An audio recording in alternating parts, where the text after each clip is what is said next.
भाई जो गुरु बचन पे डट गे, कट गे फंद 84 के।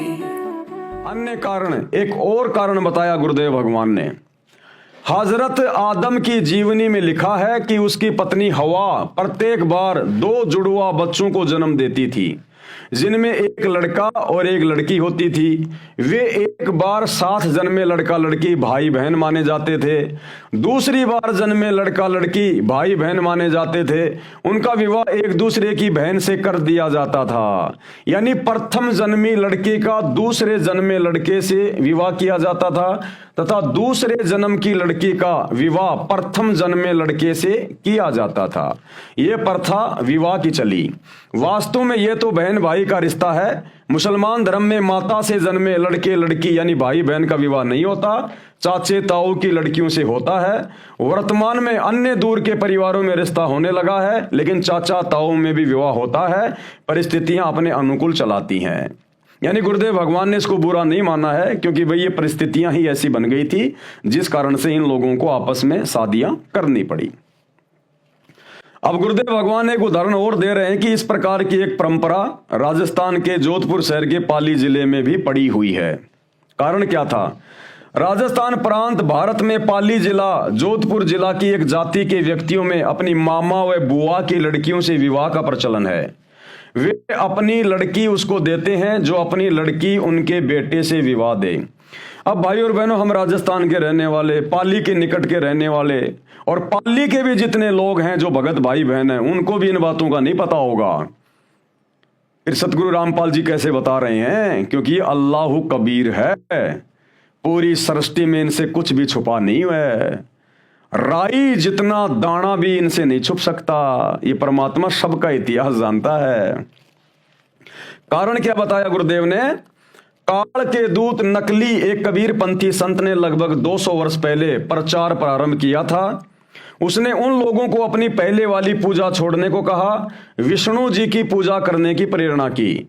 जिन्होंने उस संत से दीक्षा ली उनको वैष्णव कहा जाने लगा। वैष्णव उस क्षेत्र के उन्हीं लोगों की जाति वालों ने उन वैष्णवों का बहिष्कार कर दिया।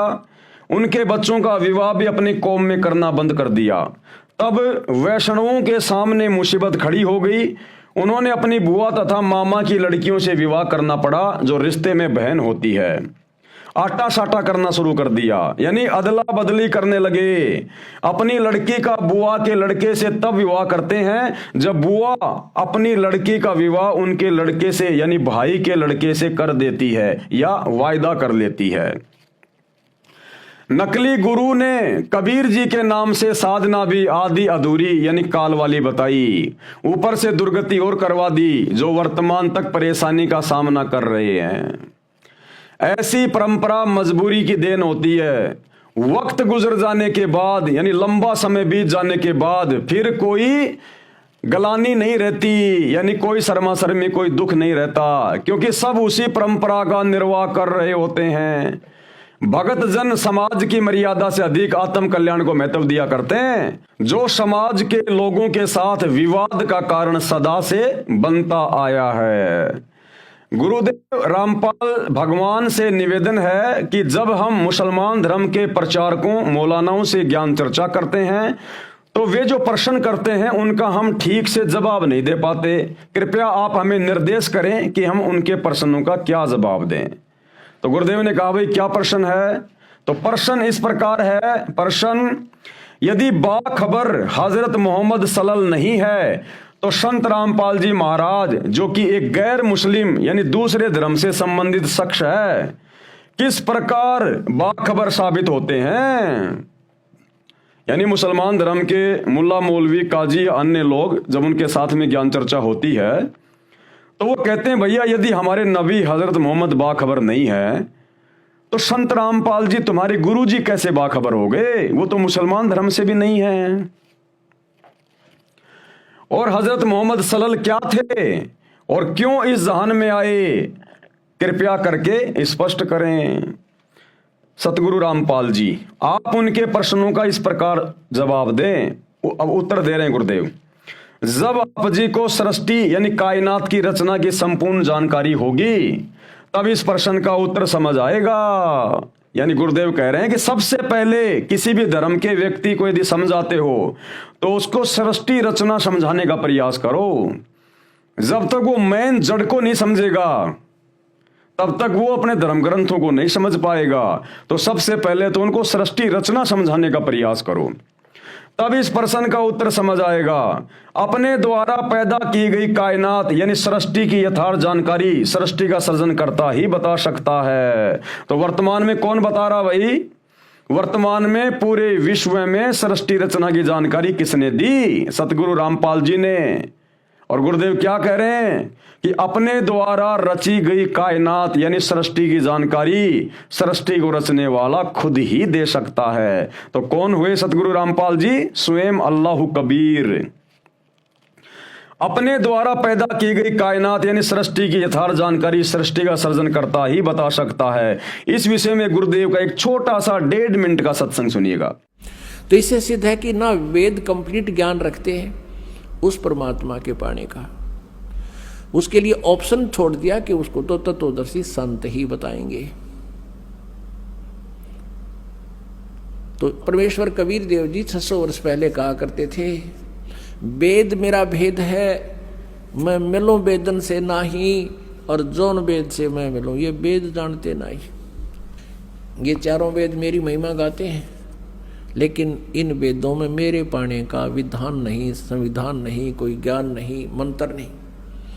और जौन वेद से, जिस विधान ज्ञान से, जिस मंत्र से मेरी प्राप्ति हो, इन वेदों में वर्णित नहीं है। वेद नहीं जानते, और वेद तो खुद कह रहे हैं कि वो तो तत्वदर्शी संत बताएंगे। वो तत्वदर्शी संत की भूमिका करने भी स्वयं ही परमेश्वर आए थे।